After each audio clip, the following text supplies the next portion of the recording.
That's, I think we're going there. Now, you've written many books, but what inspired you to write this one? Colin, I really think I only write books and quite a lot of stories which you will not have yet read along. But to write anything is when I think I've seen something that nobody else has quite seen in the way I've seen it. And so it could be, or something really that's quite original. I mean, sometimes you delude yourself and think you're the only person who's actually got this point. And I think that I did really want to, I think my life was such, this is not an autobiographical novel, but I've certainly, I've always been uncomfortable with the notion of the fall. It's a fall from innocence, that's all. That's the only fall in the fall. And the idea of the act of love being something which is sort of contrary to the creative intention is, to my sense,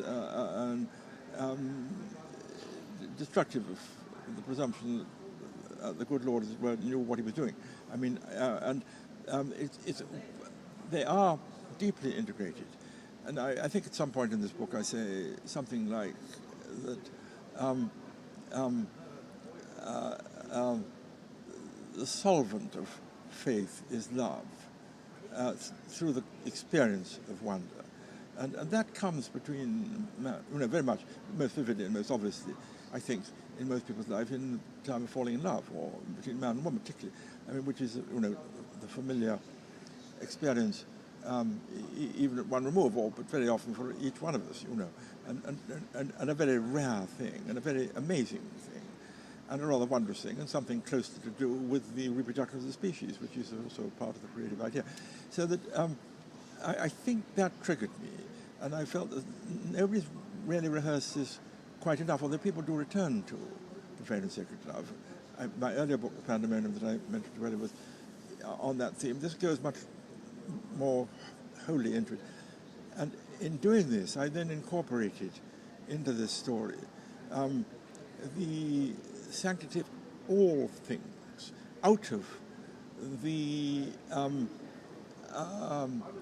reduction of my main protagonist and narrator to a nothingness. And out of that, what overwhelms him first is the sanctity of nature, when he's in the final bit, when he's in the forest, and the sense that the trees are carrying the God's banner, and the rediscovery of that vision he had as a boy.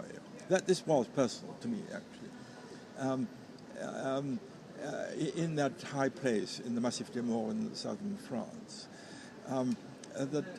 therefore all of nature was incorporated, all of art in the sense of the music, particularly related to his wife, and the need to give honor to the threnody for the child that she written for their lost child, and the powerful, physical, joyful, but much more than physical, the enormous presence, with his other love, which sustains through the book, predates his marriage and then somehow comes back into him with Evie.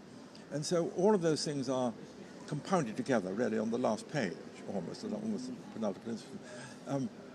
And therefore I want to say that this is love at work, self-loss at work, love interpreted as self-loss at work, in every area of human experience, of things, of nature, of beauty, of art, of each other, and each other physically too. So that's what's kicked me off. It's a very religious book in the sense that here we have a priest who's a believer who is lost in a forest. Is he spiritually lost as well? Well, I think he's spiritually incoherent, which is very easy to get, I think. That perhaps be kinder to him. He feels himself lost. I mean, rather as Dante felt himself lost, I think. And then Dante developed, and he was a scholar, and I was in the Massif des Morts actually at the time of the great crash of 2008 in a house party. I've changed the house party, but I know the Massif des Morts. I know every bit of territory that I'm writing about, funnily enough. And is the church real? And the church is also real. It actually is there. Saint-Sauveur, I think it's called, and it still has a roof. And I described that precisely. But let's see, where were we? Was it spiritually lost? Spiritually, I think incoherent. He felt himself kind of deeply inadequate at the house party, which he recalls, which that was that very earlier day, lunch, when they looked to him, and people, the way people do, you know, sort of people who are three-quarters secular, but sort of faintly obeisant to the idea of this good old C of E or whatever they were brought up with. And when he could have sort of really pulled them round and said, this is the way things are, when they got talking about it, when the main guest was on the edge of end of life. And he knew he couldn't do it, and that was sort of a great sense of insufficiency, because he was actually, I mean, he was complicit with the sort of sheer sybaritism of the life that was going on there, and he had retired from his ministry, or also out of a feeling of the kind of irrelevance of so much of his life as a suffragan bishop in the place I invent, like Tewkesbury, what it was I think I invented, and had come back to academia, which was again a sort of retreat from the actual grist of his faith, and then he re-rehearsed what brought him to that faith, and he was, I suppose, a modern Christian in our terms, who is absolutely not a cavil over what is metaphor and what is straight historicity and what is myth or hearsay. If it works and we're dealing with parable, as our Lord did. I mean, he told everything in parable, virtually everything in parable. So is your book a parable, or is it a metaphor? Yeah. Because there's a line in your book that says the vast, unspeakable secret of our Christian church has been spoken. It taught metaphor. Yes, I think the book is indeed a metaphor. I mean, and it has to be. And in that sense, it's very interesting. Of course, we sense the truth, which is really inexplicable. With sort of apophatic method as to what it is not. It is always really beyond any words that we can do, because we are absolutely dealing with the extraordinary phenomenon of us living in the dimensional structure of time and space, knowing that we are held in the infinitely superior reality of infinity and eternity, and of God. As my great Meister, Eckhart, says, we can say nothing. We can say nothing. Better not use the word, really. Sometimes I like to feel it is a sort of algebra. Let X be God. Let Y be the Holy Spirit. Let Z be the Son of God. I mean, we really are the articulators, and in a way the artificers of our own religion. And the extraordinary durability of Christianity is in the degree to which it absolutely works, really, taken right. I mean, I can't take, personally, too much of the sort of alpha course simplicities. Don't want to be unkind to anybody, but it's not me. We're dealing with a mystery. We have to give a name for the mystery. We put just a name. I mean, let it be G, or let it be God, let it 3 letters, whatever they are. I sometimes turn them back and say dog, let it be something else. It's a term, and I found actually interesting enough in passing that among my African tribe, which I know very well, which is part of my life on the roads, that as they approach the summit of the mountains which contain the Valhalla of their God, they never mention the name. They don't mention names. You only experience the sense of the deity. And of course, my own great mentor, Meister Eckhart, kind of got into natural trouble by being bold, and I pray to God to rid me of God, meaning that I pray to God that I am so close to God, that I am indistinguishable to God. And, the presence of God, I share God's presence, in which case you can't say God, because there is no, God is not a thing among other things. And that's not the position that the protagonist here is in. Although he says to Julian that he banks his faith, unlike the banker, yes, in money. So he's got some sort of faith there, but he's conflicted about it, isn't he? Well, I mean, he's got to live his life, and we all have to do that. We all have to render to Caesar what is Caesar's, and we've got to manage things. And in a kind of way, our great gospel is managed by a degree of organization that Jesus had among the 12, and one of them who collected the money, and and they had various jobs and tasks, and there was a sort of he was imparting. He needed to impart. He did it verbally. He could clearly read and write, but because they were probably illiterate, most of them at the time, probably Matthew and others weren't. They soon became literate. So one does need the actual practicalities of life, and we need a church. Sometimes, I've said to our lovely local vicar, James Hurd, a sweet man, and wonderfully open-minded man, many of the Christians, despite the church, who has to oversimplify and make the faith seem rather puerile, because we are always perpetually dealing with a mystery. We are dealing with the straddling of the two great realities. And the thing I've come, perhaps beyond this book, but not really, but very brought by thinking in these terms, which I've continued to do since I was writing it, is the complete and amazing, utter phenomenon of man, of the species man, who is mortal, who is of the flesh, who lives and dies. And yet, we are made in the image of God. I mean, that early Genesis reality, the moment of consciousness, Genesis 3, verse whatever, who told thee thou wast naked, the most important book in the Pentateuch, really. That moment of consciousness raises us to an extraordinary elevation in terms of the creative reality. And the main thing about space, to me, and you, I guess, is how boring it is. I mean, if we find an active, genuine bacterium in a planet 4 light years away, we're thrilled. I mean, but here is us. And we have an enormous role.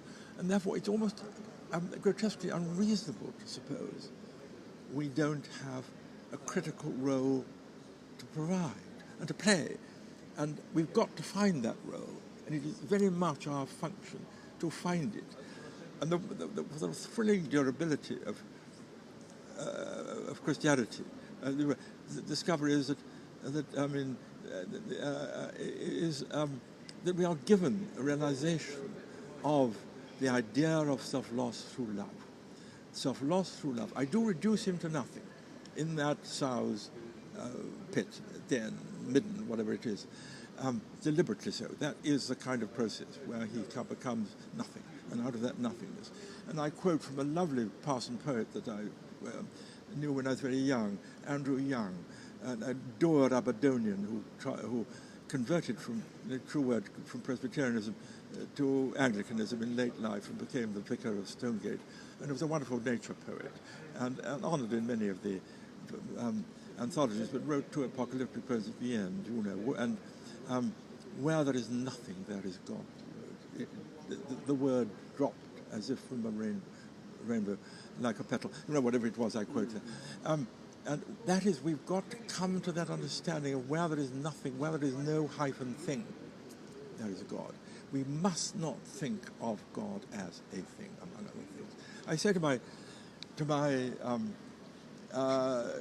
sometimes quite explicitly or defiantly atheistic, bright grandchildren. I got one at school now, at my old school, who's a defiant atheist. And I tell him, I said, I don't believe that God exists. Oh, come on, Grandpa, you know, you often go to church and say, no, what do you mean he doesn't exist? I said, no, he pre-exists, I say. Which is actually a completely valid sentence, but it needs a totally different sort of thinking. So to that extent, my protagonist is rediscovering, possibly, that kind of purged purity that he knew when he had his breakdown, when in the initial love, which he kind of carried through to the point of,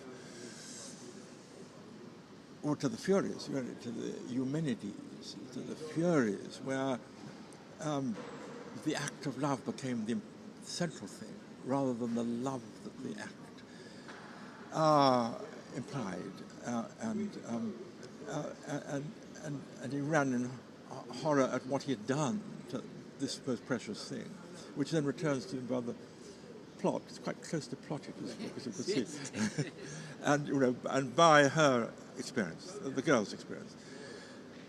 I mean, the book is not autobiographical, but none of what I write there, I have not been very close. I've been very close to it all. It's been within my emotional, experiential reach, and there are two, and she, to her too, that love was supreme. She didn't mean to get pregnant in that one moment of teasing him slightly, beguiling him into a sort of one-off act of love after some years after their affair had gone. But the consequences there brought back the significance of that love. And I do want to emphasize that. And I would like to almost preach it. Actually, James at St. George's Cabinet asked me to contribute a lecture of my own title in a series of lectures on faith and art, which is a wonderful subject, where self-loss in the idea of inspiration is critical to me. And he said, pick your own title. And my title is, you are never so much yourself as when you lose yourself. And that, I think, is the criterion, all of which he does discover. And in a way, his own, we won't tell our readers necessarily how the book finishes, but when he's in that critical moment on the penultimate page of the book, the penalty that he pays is valid, is worth it, is cross-dimensional. It is, you might even say, sort of resurrectional, in that sense. One of the things that struck me about the book is your hero here has been a bishop and gone back to academia, and one of the commendations on the back is someone who was in exactly that situation. Did Rowan Williams make any comment about that plot? What, Rowan? Yes. Yes, Rowan, I've known a bit. He's always liked what I wrote. He liked one of my short stories very strongly. He said I was tremendously moved with energy, and he said, which I'd love to read one day. So I'm a little bit down the line with him, and I've read a great deal of him, and I venture to think, I mustn't presume on his behalf, that we are. I mean, he's also president of the Eckhart Society, which is no mean. That brings me close to him. And when he wrote his book Resurrection, which I've quoted from in a big lecture I gave to my old school, I noticed he uses the word apparition, and that seems to be a pretty well chosen word. So we're not cavilling over whether, if you had your mobile camera there, whether you got a picture of Jesus, because they take a lot of care to have Jesus walking through doors. All the 7 or 8 resurrectional events are sort of questioned. There's a kind of little hitch. He mistakes. Mistaken for the gardener. There's a double take. Again, on Emmaus, they don't recognize on the way to, etc. Coming home ashore on Galilee, etc. I mean, we are persuaded that this is of total validity, but not necessarily of the dimensional validity that we presume as the purely Newtonian requirements of validity. And of course, quantum physics often very much helps us in this respect. In the quantum area, which I would love to have taught, really to have referred to from the age of 7. As soon as you start, you should say that there is a further, essentially scientific, mathematical, microcosmic version of reality, which is further take us beyond cause and effect in a Newtonian sense. And I think we should grow up with that. And in a way, what the modern physicist is discovering through modern physics is there, when they're cutting through to in unexplored territory, and there are monuments which have been created already by the mystics. They're there. I'm sorry. Dear Colin. So I do have a strong sense of urgency in this book. Yeah. And I'd love it to take hold. I think it is taking hold. One of the interesting themes in the book was the relationship between Marigold and Simon. She didn't believe he did. They were brought together in music, and that sort of kept them together. Music is my natural mistress, really, for self-loss, for being carried away by feeling that elation, that terrific sense of joy and importance. I'm the kind, I've always liked my protagonist, Simon Chance. The retired bishop is quite a young, vigorous retired bishop, he has to be. But he's always sung, and I've always sung. I sang strong as a treble, and I still sing like Placido Domingo. Obviously identical. My voice has dropped from countertenor to tenor to baritone to bass baritone, like quite a strong bass baritone. But I'm therefore, music is always close, and never a day goes by without an hour of music. And I tell you one thing I noticed. I'm slightly diverting, but it's awfully important actually to you and me, the way we say, as how much music is bound up with the Christian idea in our Western culture. You put on Radio 3 any morning. I'm a Radio 3 addict, And this morning we had Fuller's Requiem and Mozart's Ave Verum Corpus. We can't escape it. Over half the choral music at any prom will be Christian, and not unnaturally so. It is what it's about. And of course, what I feel in music, there are certain composers. Obviously, there's some which is purely decorative and some which is essentially entertaining, but then it's always sort of pushing over the borders into spiritual elevation. If you don't watch it, it's coming like that. But there is a distinction. But I don't know if it's with you, but I've only got to hear 4 bars of Beethoven, and I say this is enormously important. It's an important. You cannot get more serious creatively than this man. Let me ask you a question that the two pose to each other.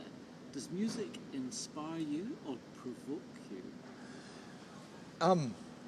Inspire, I'm sure, is the word, but in provoke in a positive sense, because it says to me, I can do this in prose. When I was much younger, when I was very young, about the age of 18 to 19, I wanted to be a poet, and then I quite wisely probably decided not to be. And then I'm also a man very much of engaging in life as it hits you. And but music frequently makes me want to write. And I think perhaps invariably so. It's interesting you should say that. And as a kind of analogy here, really an analogy, I don't quite want to take away on an autobiographical point, I don't want it to be, that would not be accurate. But my wife, who actually has Alzheimer's, in my house, which you will probably know next time you come there, you will see she's upstairs, now in a serene condition, now in her 14th year of Alzheimer's, was a formidable sculptor. And therefore, I mean, in a sense, she's like my violinist in Marigold, in the book. This was the center of her life. And she clearly worked from an inner voice. And she was actually not a churchgoer, interestingly enough. I mean, that in his way she shares that with Marigold.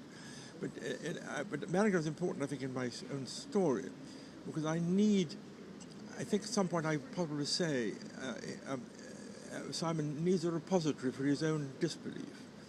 And we want to oscillate in and out of disbelief. We've got to allow ourselves, not be frightened of doubt, as it were. We've got to have an area of disbelief. We've got to have an ability to say, the Christian faith and our acts of worship are important in my life, are a conflation. They are an invention. Let that be possible. Live with that, and then go back into it. This is my message. Quite difficult to sell as a priest. Neither you nor I are priests. We're both men of letters. And I do think that's a great problem of the Church of England and the Christian Church generally. We've got to sophisticate the selling. That comes out a little bit in Simon's recollection of time in Africa. Yes. And how the locals interpret it.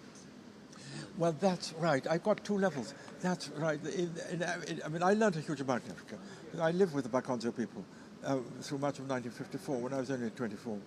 But already then I was a father of two children and married. But then I broke off and did that. And I've remained with them ever since. I'm very close to them, and they're enormously important in my life. And not a week goes by without mine being engaged with them. They're in a lot of trouble at the moment from an autocracy in Uganda, which is unbearable. But and there I'm dealing with two levels. One is the converted Bantu Christians, who are the great majority of sub-Saharan Africans, who flock to Christianity. And I mean, people who try and tell me that the white man has come and imposed their religion, it's completely not true. But I personally have seen in 1954, which is quite a long time ago, it's almost Conrad's Africa, Christianity creeping up the mountains to the upper dwellings at 8,000 foot on the Ruwenzori Mountains, where they've never heard of Christianity. They've heard of it, but they don't know what it's about. And the first early black, of course, of their own kind church teachers who crept up and then brought the idea of a God of love in the midst of the perpetuality of the deity of the pervasive evil eye, which did dominate totally the religious sense of the Bantu people. I mean, that's a question. And that the evil eye is a Western term, but nonetheless he was a power of good and evil. But I mean, one was in perpetual fear and awe, who took life. I mean, he took 3 children out of 7 born in primal Africa before colonial medicine arrived. And so I've seen that sense of true welcoming there. Now, on the other hand, beyond them, the Bantu are not really the primal inhabitants of the great swathe of sub-Saharan Africa, but they were the hunter-gatherers, of which the sort of final remnants are the Bushmen in the Kalahari, much persecuted now and diminished by the Botswana government, which is goshly complicated in the modern world, and the Pygmies in the remaining rainforest, which is very immediately across the Semliki River in extreme eastern Congo and just across the western Ugandan border. Those I know too. And there I demonstrate what is unquestionably true, that the Pygmies, in their primal condition, of which very few are left in the primal condition, they have a trust and an understanding and a symbiosis with their God, which is their environment, their all, their universe, which is the forest. They don't know that there's any world that is not all forest, which is one of trust and love and surety, and makes the whole business of living and dying acceptable. Mortality is okay, as it were. And they honor it utterly. There is no exploitation. and there is a sweetness between them. There is no sustaining quarrel. It's an extraordinary idyllic life, described rather brilliantly by an anthropologist, the last anthropologist of the hunter-gatherers of the rainforest of the late 40s, Colin Turnbull, more effectively. But and the point about that is my wish to emphasize through the medium of my main character and through his wife, who's not with him at that point, at one point, who's the non-believer, of her insistence, heavens alive, Simon, these people already know what you're trying to tell them. And they don't need your puppet Jesus on a stick. And he knew that too, and it was the Bantu attached to him that brought the little artifacts, which he wanted to get rid of, and he knew that was quite wrong for them. Of course, they were really already in a way there, and quite what that presents to us. I mean, if they're going to be sophisticated, if they're going to be a part of the world as it is, indeed they need Christianity. In the very primal condition, man is thus, like the hunter-gatherers. When I started life living with the Aborigines in Malaya, when I was doing my national service, you possibly know. You say that they needed Christianity, or he thinks they needed Christianity. I think he decided that they probably didn't, and that his wife was right. But then there's a quote that he refers to his inconsequential, self-destructing church here. Well, I mean, I don't think it makes it here or there. I mean, the church is inconsequential and self-destructing. I mean, it was destructive in the pygmy setting. I mean, that is only going to muddle and confuse them. They don't need the Christian story, the Christian dogma doctrine on top of that, in a way. They are wild, conscious beings of an innocence which can be lived out, where there is no competition, where there is no sense of possession of goods, no materialism in the pejorative sense. And therefore, that's probably what I meant by that, I think, to excuse myself from confusing. But it's people would think that about the church today. No, I don't. Well, I don't. No, I don't. Though I completely not. I'm a great supporter. I mean, I'm a strong worshiper. I mean, I really would like to worship every day if it was available. But I'm not ridiculously so. But I am pretty much against facile representation of of sort of God having a little plan for each of us and checking on, and sort of saving souls and ticking the boxes. And that I'm deeply against. I'm really quite strongly and actively against that. And we had a lecture by a bishop who was close to us, the last that I went to, where we were being sold this, and he was talking way below our heads. And that was very unsatisfactory. He didn't know it. But I won't go into names. No, indeed. The theme... the theme of this book is really about the darkness and finding God in the darkness. Well, finding light out of the darkness. I mean, the darkness not comprehending it. He found his church. He found it. He saw, actually with his own eyes, the vision that he had had in his mind since he was an 11-year-old boy with his friend Wally. That's pretty well taken from life in the Highlands. They both happened to be schooled in the Highlands. And that I did snatch from life. Wally really exists. Or did he died last year?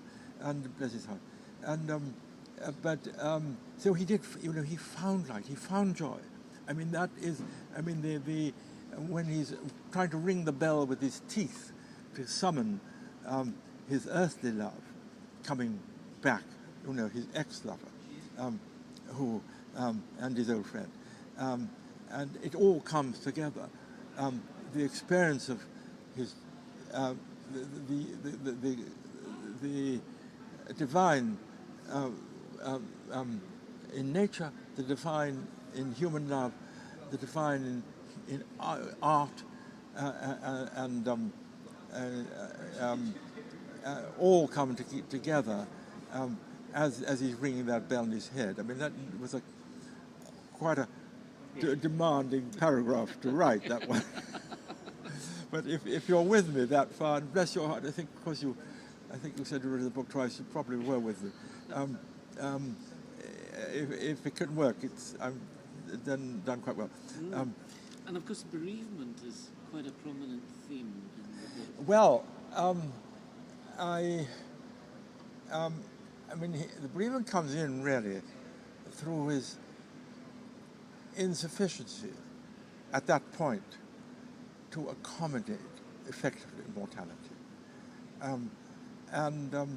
I think it is our obligation, if we can, to live with a perpetual accommodation of mortality. I think that had escaped him, and that's what troubled him. And then he couldn't really grieve. He didn't know what to do with Marigold. And when he was in that thing, and she smashed a violin, and he went with his face all knocked about to eat with his fellows at Trinity College, and then an inescapable sense of relief when she was taken to care home. This is other people's experience. In my own experience, my lovely wife has not left us. She's come through the nightmare period, which I obviously witnessed and incredibly shared with her. I mean, in a sort of intense way, of the whole feeling when I talked about being in an underground cave where the walls retreated as you approached the wall, that kind of thing, which was a living nightmare for her, but out at the other side. But in my story, I want to make him not up to know what, how to find his grief, it's almost too late. I mean, he to have accommodated the reality of death, of the temporality within the infinite, is something that all Christians should have within reach, if we can, by the simple disciplines of spiritual life. Easier said than done, I think. One last question. Why did you choose to have all of the other characters off stage? Well, there are somewhat prototypes and some very real. That's right. And of course, the figure of Claire is rather important, who was a kind of struggling Christian and needs him to explain. And he felt inadequate there. That was another feeling of the sense of how his hostess.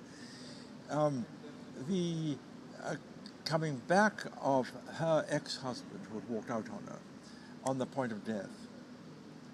I'll tell you something. No names, no factual. That reality was taken almost precisely from life, from an earlier house party I'd engaged in about 3 or 4 years before that, around about 2005. At which a great friend of mine was also. I said that she had the book, and she said it like uncannily reproduces that, whose son, who'd had before he left his wife and walked out on his wife when she was 28 and broke her heart, really, with the girl with high cheekbones, whom he comes back when he is himself dying of cancer. He'd been self-exiled in the south of, actually in northern Spain.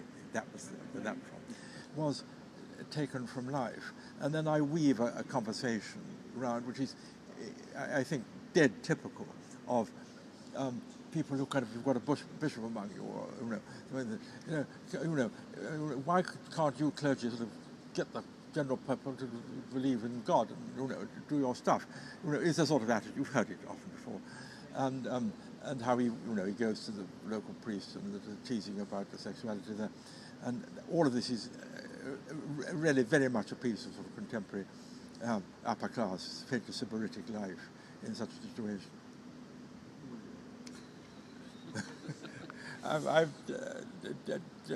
It's lovely talking to you, but I've given you more than... Yes.